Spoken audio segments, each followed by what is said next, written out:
Fala pessoal, Tatiane Facas aqui, sou nova aqui no canal da Nation. Estamos aqui na Paulista, na unidade da Paulista. Vamos mandar um treinão de posterior e glúteo. Lembrando que esse treino a gente já está em preparação para o maior campeonato que a gente tem aqui, que é o Olímpia. Tá? Para quem não me conhece, eu me tornei profissional, atleta profissional ano passado. Já participei de 2 campeonatos muito pesados lá fora, que é o New York Pro e o Pittsburgh, conseguindo ficar ali em boas colocações e com isso garantindo aí a minha vaga pro Olímpia. Vocês vão acompanhar tudo aqui com a gente agora. Vamos começar aqui na mesa flexora, tá? Lembrando que esse treino a gente tem um foco ali entre posterior e glúteos, que são os pontos que a gente precisa trabalhar para melhorar ali o pacote que a gente vai apresentar nessa próxima competição. Eu vou manter aqui um aquecimento, 2 séries preparatórias e uma série válida, tá? Vem comigo.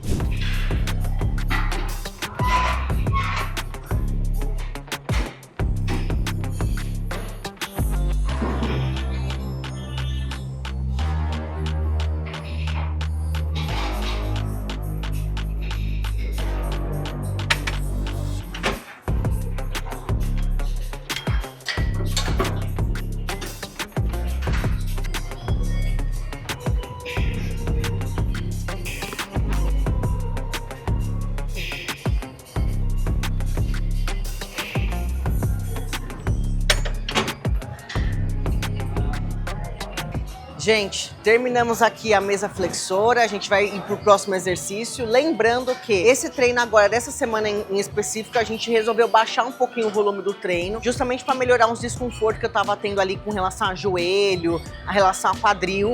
Então é algo que a gente precisa cuidar também e o volume do treino impacta bastante nessa questão, então a gente sempre precisa estar oscilando. Eu tô mantendo aqui entre 9 e 12 repetições na mesa flexora, mas a gente não tem um número certo de reps para todos os exercícios. Vocês vão ver certinho, porque cada um dá uma ênfase aonde a gente precisa nesse protocolo.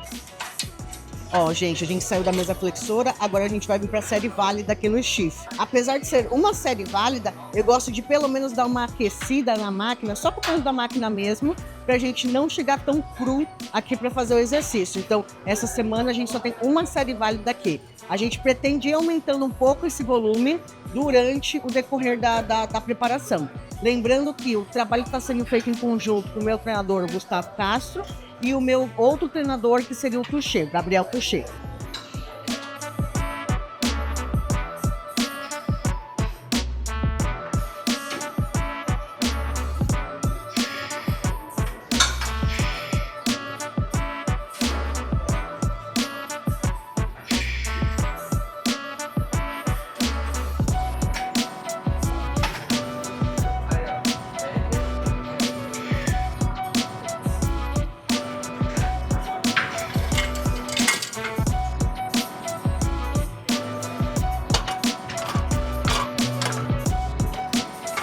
É bem diferente ainda quando você está no amador e depois que você se torna pro. Inclusive, eu falo pro pessoal não ter pressa, porque assim, é como se você estivesse no topo e aí pensa que você virou profissional, você desce lá para baixo da filinha de novo. O trampo vai ter que recomeçar todo novamente. Puramente ali estratégia. Por quê? Eu fiquei pensando, né? Bom, eu quero garantir a minha vaga. Existem 5 principais shows lá fora, que foi o New York Pro, o Pittsburgh, o Romanian Pro, tem um outro show que eu esqueci o nome aqui, e o Dubai Pro. Porém, antes do Olímpia, a gente só conseguia subir pelo menos em 2 shows. Até por uma questão de logística ali, de viagem e tudo mais, do tempo que você vai ficar fora do Brasil, né? O que a gente pensou? Vamos nos shows que são mais porreta, justamente pela pontuação, porque mesmo que, claro que todos nós vamos com o intuito de ganhar o show, mas mesmo que a gente fique ali entre os top 5, a pontuação tende a ser muito maior do que qualquer outro show que venha depois desses shows que a gente escolheu. Então essa foi uma estratégia que a gente teve para que, se a gente precisasse competir em algum outro show, poderia ser algum show no Brasil. Então por isso que a gente resolveu subir lá, porque mesmo você estando ali configurando entre os top 5, a pontuação valia muito a pena. Tirando que é aquela coisa que eu estava comentando com o Fábio, querendo ou não, os árbitros centrais do Olímpia estariam nesses shows. Então pra gente era muito importante estar do lado de atletas de ponta e estar com árbitros que estariam também me julgando depois lá na frente no Olímpia. Por quê? Para você saber qual que vai ser o padrão que eles vão querer agora. Então, pra gente foi puramente estratégia, pra gente não perder tempo e ter metrificação de como que a gente ia seguir daqui pra frente. Gente, assim, pra mim, eu considero que a principal diferença é a questão de energia. Então, você vê que lá no profissional, o pessoal é porreta mesmo, gente. Tá todo mundo lá dando sangue, dando a vida. Não que isso não aconteça no amador, mas ainda assim é diferente o nível de profissionalismo que muitos atletas levam ali.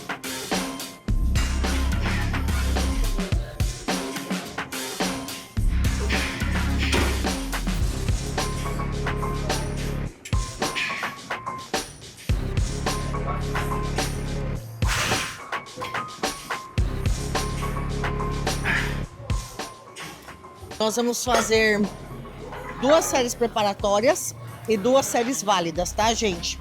Lembrando que, como a ênfase desse treino é glúteo, posterior a gente diminuiu bem o volume, foi bem significativo. Vocês podem ver que no exercício anterior a gente só teve 1 série válida, mas ainda não é a periodização que a gente aumentou todo o volume. Por quê? Porque nós precisamos dar uma descansada nas articulações. Como eu vim de 2 shows, então a gente já vem com esses resquícios de treinos intensos, a gente resolveu dar uma baixada no volume. Quando começar a inverter a questão de comida, a gente pretende aumentar um pouquinho a comida agora, um pouco mais as calorias da dieta, e ao mesmo tempo ir aumentando o volume proporcionalmente do treino. Porque isso vai me dar um pouco mais de campo ali fisiológico, um metabolismo pra gente não dar aquela travada. Olha, gente, eu particularmente gosto muito da pélvica livre. Porém, ela dá muito trabalho de você montar sozinha. E eu acredito que pelo fato da minha altura, às vezes é difícil também se encaixar embaixo e poder levantar. Eu acho que é um pouco mais arriscado pra gente que treina muito mais tempo sozinha. O bom aqui da Nature, gente, é que o que vocês mais têm é máquina disponível de pélvica. Assim, dá uma ajuda no treino absurda. Por quê? Você nem precisa ficar se prendendo tanto com outra pessoa vindo aqui segurar a trava pra você. E você consegue colocar bastante carga, mas ainda assim manter segurança na hora de fazer os exercícios. Então, assim, essa aqui com certeza é a minha máquina preferida aqui da Nature. E eu tô doida pra experimentar essa daqui. Só não tive o tempo pela correria mesmo do dia a dia, mas eu quero experimentar essa daqui que foi a nova que chegou deles. Maquinário faz muita diferença, espaço, convivência. Então, por exemplo, aqui você tem um espaço que você consegue trabalhar tanto com gente ali do lifestyle, quanto do pessoal que entende a gente treinando aqui do treinamento profissional. Então isso pra gente é muito importante porque faz muita diferença.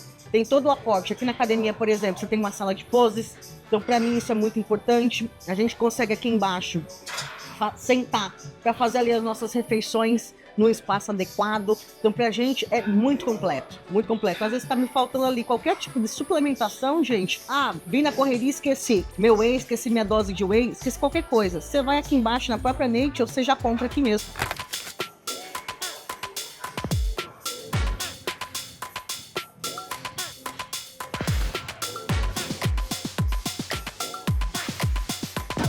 Agora a gente vai dar uma aumentadinha na carga, lembrando que essas aqui foram somente séries preparatórias, tá, gente?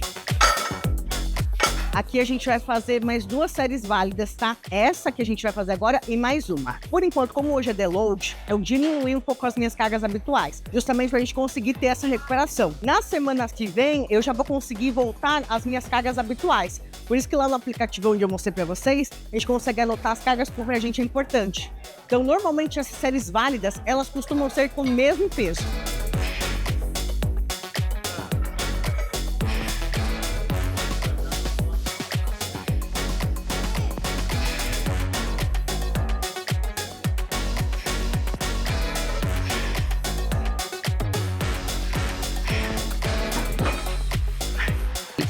Gente, a gente não pode reclamar, porque sempre pode piorar. Não é fácil, não. Sempre treinei muito pesado, gente. E é aquele negócio, né? Você vai vendo que faz diferença o treino pesado na densidade do físico. Eu acredito que hoje, às vezes, o pessoal fala assim, nossa, ela já estreou pro com físico de pro.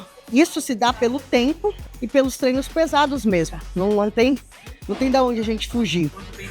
Que eu treino, gente, eu treino mais de 11 anos. Eu achei que você estivesse perguntando tempo de treino na academia. Tempo de treino na academia? Na academia, agora tá dando em torno de 1h30, 1h20. Mas em prep mesmo, quando a prep começa a apertar agora, é umas 2 horas. Só de treino. Só de treino, gente. Tirando mobilidade, tirando ali o tempo de cardio, etc. Só de treino.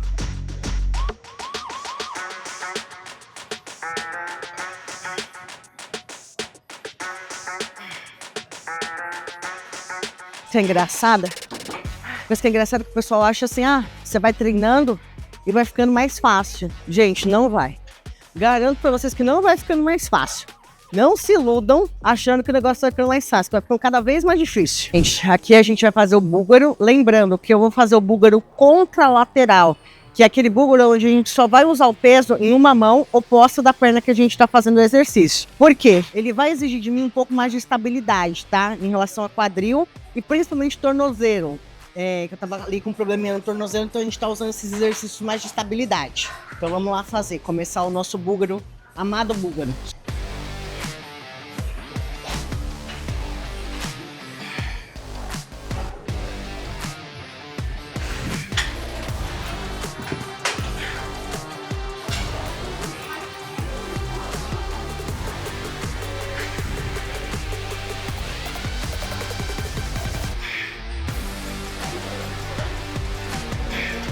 Olha, gente, faz diferença sim, principalmente se a gente for pensar no quesito glúteo, tá? Por exemplo, eu atualmente não posso desenvolver tanto quadríceps. Aí você fala, Tati, mas o búlgaro isola? Não. Porém, a participação do glúteo é muito mais recrutada. Então a gente precisa sim, basicamente eu falo que não existe protocolo sem búlgaro para um atleta pro, tá? A não ser que ela não esteja apta a fazer o búlgaro. Aí a gente consegue trocar por um afundo, algum exercício para ela conseguir ganhar ali essa consciência corporal, essa estabilidade que o búlgaro vai exigir, tá? Então, para mim, búlgaro é fundamental. Apesar de não ser um exercício que eu amo fazer, tá, gente? Mas a gente precisa fazer, tem que ser feito.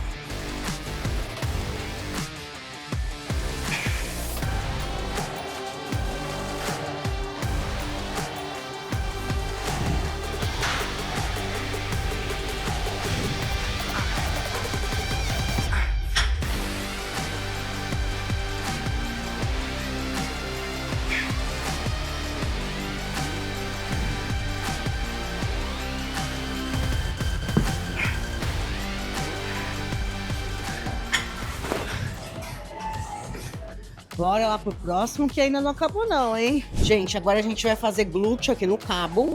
No protocolo anterior, nós tínhamos trabalhado muitos exercícios de cabo, de diversas variações. Como agora a gente precisava, isso porque a gente tava pensando mais em dar uma lapidação. Como a gente precisa agora botar mais carne mesmo, a gente tá usando ele só no final do treino. E o que eu gosto bastante dessa máquina aqui, inclusive, porque no protocolo tá lá que tem que ser glúteo com apoio no joelho de cá. Essa máquina, gente, é excelente. Por quê? Você não precisa ficar carregando o banco para ficar colocando na polia. Então a máquina, você já consegue fazer todo o apoio nela, apoiar joelho, apoiar tudo, e você fica bem estabilizado para poder fazer esse exercício. Que eu acredito que hoje o maior erro das meninas quando está executando qualquer exercício de cabo, que falta essa consciência corporal com relação à estabilização.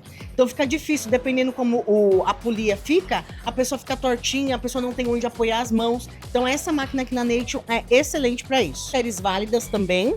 E depois a gente vai para o último exercício desse protocolo.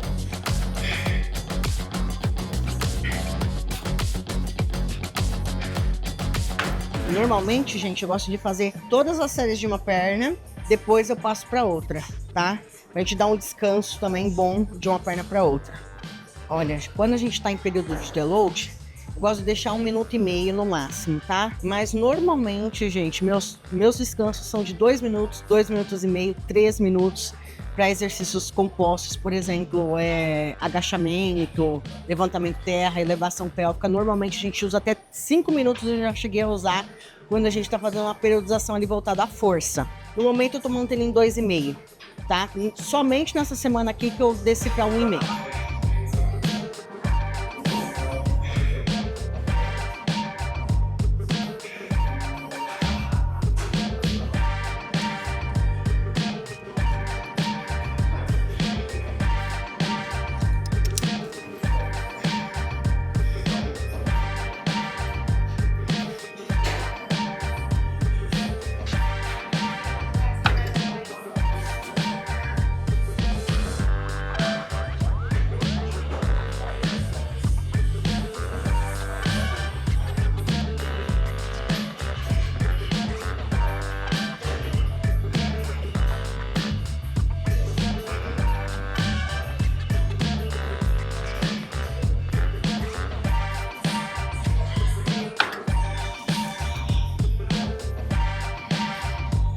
Chegando aqui no final do treino, a gente vai fazer uma cadeira extensora agora. Lembrando que, como é um leve estímulo, por isso que a gente tá usando ela só no final do treino e também só é 2 séries válidas. Normalmente, quando não é período de deload, a gente mantém 2 séries mesmo de cadeira extensora, pelo menos uma vez por semana. Mesmo fora de período de deload, a gente mantém 2 séries de cadeira extensora no final do treino, só para dar um estímulo mesmo. Não é com aquele foco de desenvolver tanto o quadríceps.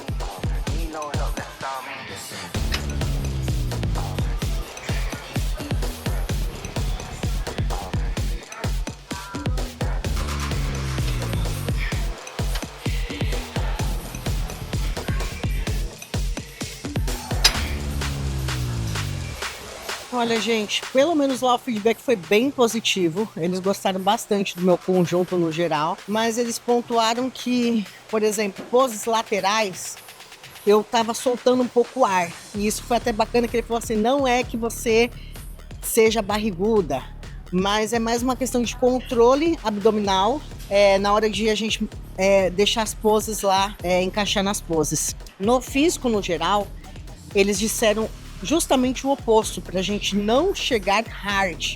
Por quê? Quando nós fizemos as prévias, a gente subiu flex. E aí ele considerou, eles, obviamente, né, gente, como eles já trabalham com isso, eles sabem o que é um físico flex e que é um físico que tem pouca massa muscular. Eles mesmos me deram feedback no final que nas finais a gente voltou muito bem, conseguimos encher, deu para reparar muito na densidade muscular do físico, conforme o físico estava cheio. Porém, a gente ficou com uma pontuação ruim por conta de ter subido flex nas prévias. Com isso, eles já conseguindo visualizar como o meu físico é denso, depois de cheio, depois de carbado, eles disseram que eu não poderia passar desse ponto. Ou seja, eles não querem que eu fique maior, que eu entregue nada além do que a gente já pode entregar. Só melhorar essa questão, por exemplo, com relação a abdômen, e com relação a não trazer mais densidade, mas também não trazer menos densidade que isso. Então aí que tá, é como se todos os shows eu precisasse mostrar pequenas evoluções, mas não fugir desse padrão também, que é difícil, tá, gente? Não é fácil também.